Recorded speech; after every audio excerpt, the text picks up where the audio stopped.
here's a question that I think a lot of people might be thinking about and asking themselves. Is the Minneapolis City Council as incompetent as they appear to be? My answer to that is everybody's going to have a different answer, obviously. There's going to be different opinions, and people are going to be like, well, my city council member has been great.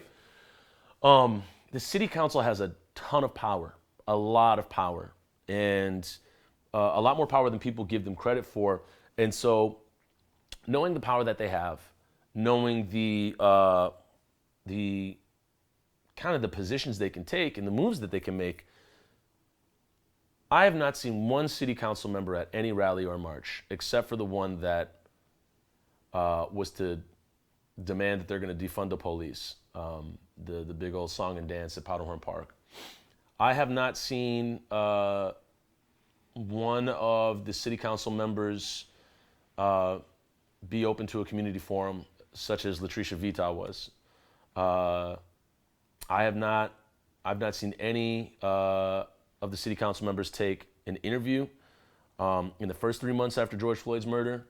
And I don't want to give them credit for taking it after the first 4 months, because like, you taking an interview now, yeah, well, what does that mean to anybody? And I haven't heard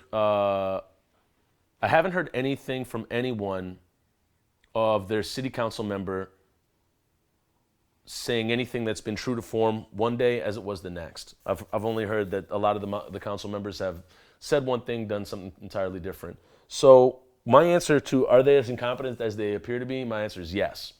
And when you look at, and they may be great people. Like, let's not get it twisted. They might be really cool people. They may be so nice. Personally, they may be good people, but they're bad at their job. They're horrible at their job, actually, because the citizen review was a joke. The citizen, I think it was a citizen police review, is a joke.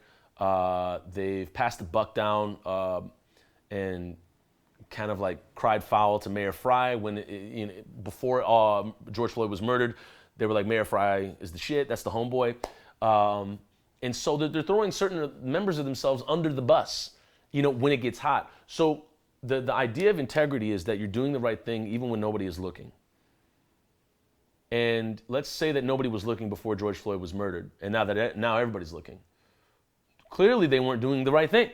I mean, for Lisa Bender to show up and say, hey, Black Lives Matter, it was like, well, did they matter when Terrence Franklin got killed? Execution style in the basement in Uptown, right next to your ward, or in your ward? Like, were you saying that then? And the issue with that is, if you weren't doing your job before, who's to say that you're doing it now that the spotlight's on you? So that's inherently problematic, which moves us to our next step. Who's going to run for city council? Any takers? People of color in Ward 10? I think that's Lisa Bender's ward. Let's go. Let's turn it up. I think the job is going to evolve, and I think it's going to be different than it was before, because it takes on a lot more optics than it did before. Lisa Bender, you could shout Lisa Bender's name to the heavens this past January. Nobody know who you're talking about. They'd be like, Lisa who? Never met her. But now it's like, yeah, that person over there that's not doing the thing that we need them to do. So it's going to be time for a new city council, and it's going to be time to, people say, reimagine a world beyond policing. It's going to be time to reimagine a world beyond the city council that you have in Minneapolis right now.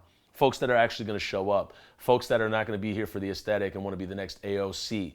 Folks that actually have architects working on zoning the city, as opposed to just a bunch of urban planners and wishful thinking that are going to, basically gut the north side of Minneapolis, which we'll talk about later on. And you're going to need some people that are going to be accountable with integrity. And so that's what it's going to be down the line. Who have you seen that's popped up to the helm to run for city council? Do you know of any people? Put them below. I mean, let's get it popping. I know I heard about Robin Wansley that's going to challenge Graham. That's going to be interesting. And there's going to be some changes being made, and some folks are going to have to start running right now. If you're thinking about running for city council, start now. Get your posters going. Get that font up on there. It better not be no weak font. I don't want to see no ugly font. Let's get some good fonts up there. But let's also get some good, competent people in there as well. So yeah, I'm curious what you think the future of city council is going to be. Is the current city council as incompetent as they appear to be? Yeah, I just want to know your thoughts on that so we can get that ball rolling. That's going to be rolling anyways. All right, thanks for watching this video. We'll see you in the next one.